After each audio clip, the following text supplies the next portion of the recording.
어제는 하나님의 자녀답게 살라는 제목으로 말씀을 살펴보았습니다. 하나님의 자녀답게 살아야 하는 이유는 우리가 장성한 사람이 되었기 때문이고 성령이 우리 속에 계시기 때문이며 인격적인 관계를 갖고 있기 때문이라고 했습니다. 이렇게 해서 어제 본문에서는 갈라디아 성도들이 하나님과 어떤 관계에 있느냐에 대해서 말씀했습니다. 갈라디아 성도는 더 이상 종이 아니라 자녀라고 했습니다. 그래서 하나님과의 관계가 율법적인 관계가 아닌 아버지와 자녀와의 관계라고 말씀을 드렸습니다. 그리고 이번에는 사도 바울과 갈라디아 성도 간의 관계에 대해서 말씀합니다. 바울이 갈라디아에 처음 가서 복음을 전할 때 가지고 있었던 그 관계를 추억하고 있습니다.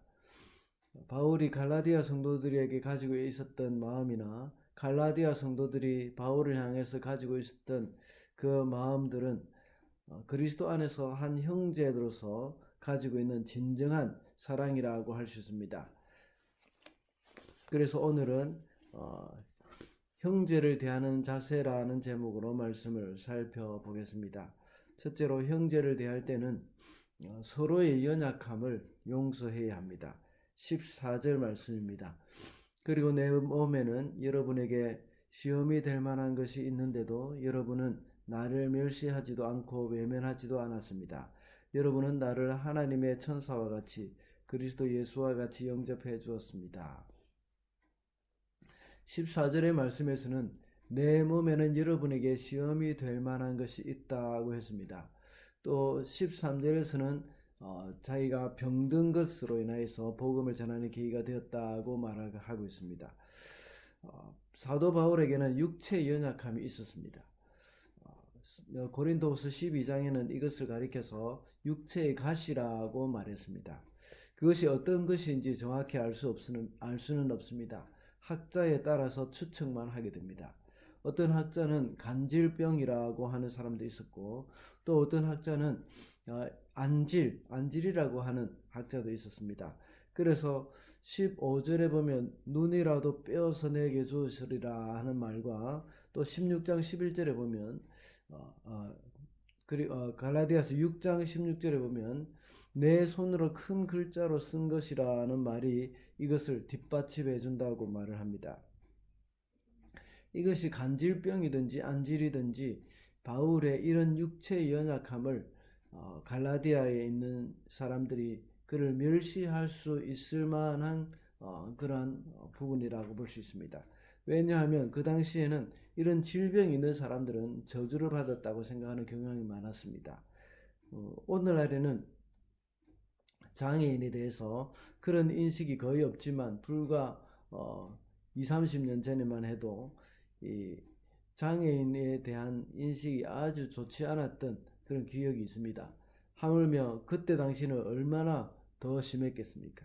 그러나 갈라디아 사람들은 바울을 이렇게 대하지는 않았다는 것입니다. 바울이 가지고 있었던 그 연약함으로 인해서 그를 배척하지 않고 하나님의 천사와 같이 그리고 그리스도 예수와 같이 영접해 주었다고 말씀합니다. 특히 하나님의 천사와 같이 그리스도 예수와 같이 존중하는 그런 마음까지 갖고 있었다고 했습니다. 우리는 오래 알고 사귀다 보면 서로에 대해서 허물과 약점이 보이기 마련입니다.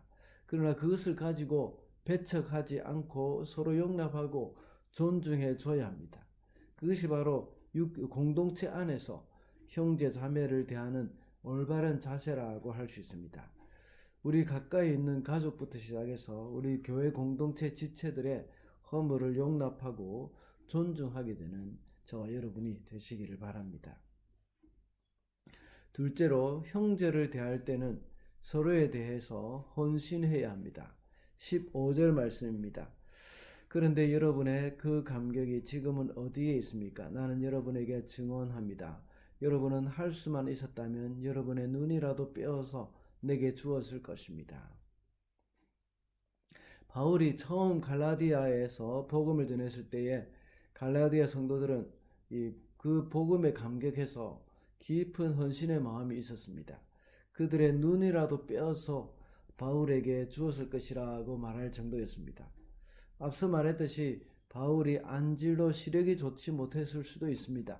또는 상대방에 대해서 너무 잘해줄 때에 우리가 흔히 말을 하지 않습니까? 간이라도 빼어줄 것 같다 하는 그런 말과 같이 이 수사법일 수도 있습니다.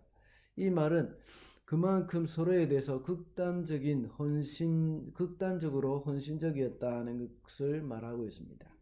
그러나 율법주의가 들어왔을 때는 그들의 태도가 달라졌습니다. 그렇게 서로에게 헌신적이었던 갈라디아 성도들은 바울에 대한 태도가 차갑게 식어버렸습니다. 그래서 바울의 사도성까지도 의심했던 겁니다. 이것은 첫 번째 대지에서 말했던 용납하고 존중하는 마음도 역시 율법주의가 들어오면서 서로 판단하게 되고 정죄하게 되는 현상이 벌어집니다. 율법주의는 간이라도 빼어줄 것 같았지만 살아갈수록 부부간에도 마찬가지죠. 율법주의는 이만큼 서로의 관계를 깨뜨리는 겁니다.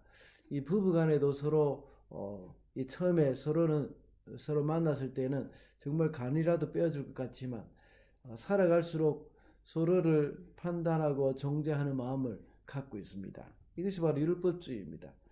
공동체 안에서는 이 관계는 서로에 대한 헌신과 희생이 있어야 합니다. 어느 누구라도 자기의 이익을 챙기려고 할 때는 그 안에서 분열이 일어나고 마는 것입니다. 우리 자신의 기쁨과 만족을 추구하기 위해서 노력할 때는 분열이 있을 수밖에 없습니다. 그렇지만 서로 하나됨을 추구할 때는 헌신과 희생을 기꺼이 감당하게 되어집니다.